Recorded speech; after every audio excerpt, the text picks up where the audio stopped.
It's Ken Kaplan from the Kaplan Cycles on site at the New England Motorcycle Museum. And just took this cool old vintage Triumph for a rip. And it's a lot of fun to ride, that's for sure. It's a real classic. Brings back memories to my childhood. My brother had one of these when I was a little kid, actually. Turn signals work good, left and right, front and rear. It's got the high and low beam too, which you can see here. It's got the high beam switch. That works good. The speedometer works good, but the tachometer needs a cable. And the grommets on that hold the handlebar are a little bit loose. I noticed. I don't know if they can be tightened up, maybe replaced. I'm not sure. But it's a beautiful bike. The paint job on it is quite stunning. I really like it. It's a custom paint job. A lot of custom features on the bike that I'll point out for you. Shut off the. This is the headlight switch. Kind of a vintage, and the bike's an antique, so that's what it came with originally, just a toggle switch to shut it off. I'm going to put it up on these blocks so it'll sit up nice and straight for you. Get a good closer look at it. This model is a 72. In fact, first motorcycle I ever had was a 1972 Triumph Daytona 500, a little brother to this one. This one's a 750. And I remember back in the day, my older brother had a 77 750, which had the left side shift. This is the right side shift. And that bike would wheelie first, second gear, no problem. I didn't attempt any wheelies on this one. No, it's an antique now, but if you wanted to, you could. These are easily hot rodded with big bore kits and the like. This one here's got a lot of custom features on it. The chassis is a 72, but the engine's been upgraded to the 1973 T140V engine. So it has I did a little reading about it, and it's a 744 cc. I believe the T120 was a 722. There's a little bit more horsepower. The paint job's custom on it, and it's in excellent condition.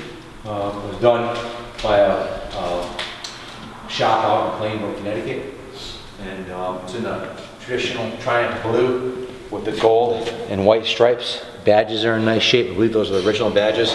Some of the custom features that he added was it's a 1969 rear fender and taillight, and that's got the custom racing stripe on it, which is pretty cool. So you got a 69 rear fender. The front end, check out the brake on the front end of this thing. It's got like a air foil on it so it keeps the drum brakes cool, which is kind of cool. I don't think that was off the 72 year. I think that was an option that he added onto that also. And I believe the headlight mounts are custom on it also. So it's not an original bike. It's a resto mod.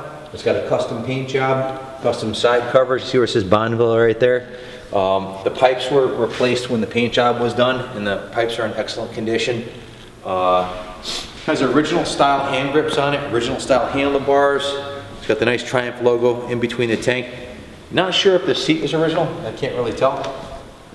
But we haven't done anything to the bike other than put a fresh tank of gas in it and rebuild the carburetors. They already had brand new air filters on it when we got it, but it had been sitting for a few years. The gentleman who owned it was in the 70s.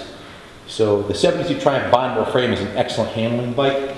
And it's got the upgraded T140V 73 engine and the air-cooled drum brakes from the 70 model and the retro rear fender from the 69. So it's a really cool resto mod. We put about 7 hours labor into it here, just giving it a 20-point inspection, full service, detailed wash, wax, and polish. Did a compression test on it, removed and inspected and cleaned the fuel tank, removed and cleaned the carburetors. Oh, I forgot, we also installed a brand new battery into it. So not much in parts, just the carb kits and the battery. If you have any questions about the bike, give us a call, 860-454-7024. The swing arm on this bike is also custom. It has a custom chrome swing arm, which is really quite sharp. It has a lightweight Acron alloy rear wheel for performance, so less unsprung weight. It's got the kickstart, of course, and the right side shifter. So I think we put new spark plugs in it too. That's about it. It does smoke a little bit, so indicating that it might need a little bit of a valve work or possibly a set of rings. So keep that in mind when you're bidding on it. Might need to do a little bit of work on the top end, but I just took it for a rip off the road. Transmission works beautifully. Clutch works perfectly, like a new clutch. The seat's in mint condition. I didn't see any tears on it. It looks like an original Triumph seat with the Triumph logo on the back. Turn signals are all intact. Bike doesn't look like it was ever been crashed or anything. The foot pegs are perfectly straight. It has the passenger pegs on there, original shocks. Frame is nice and straight. Looking at the bottom of the bike, I see no indication of oil leaks. The frame's in excellent condition. It's never been ground down or anything. Definitely a bike that wasn't abused. Tires, I'm not sure how old the tires are on here. They're Dunlop tires. A little bit of tiny bit of dry rot on the tires, but real fine example of an antique 72 Triumph. The ignition switch, when the guy built the bike and did all the modifications on it, he put the ignition switch underneath the seat right here. So it's not really in the best spot, but that's where it is. So it's got a brand new battery in it. So you could always relocate the ignition switch wherever you want. It's the oil and frame model.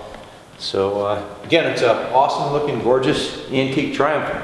I got a soft spot in my heart for these. These are great bikes and they're a lot of fun to ride, and they're going up in value. If you look at the ones from the 60s, some of them are up in the $15,000, $20,000 range already.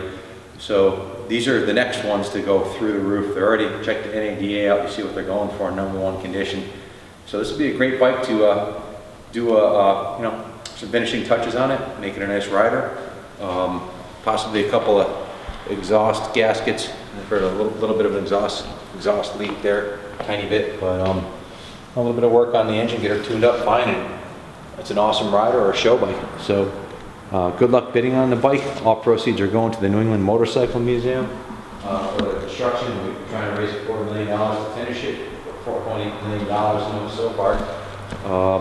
So good luck bidding, and God bless.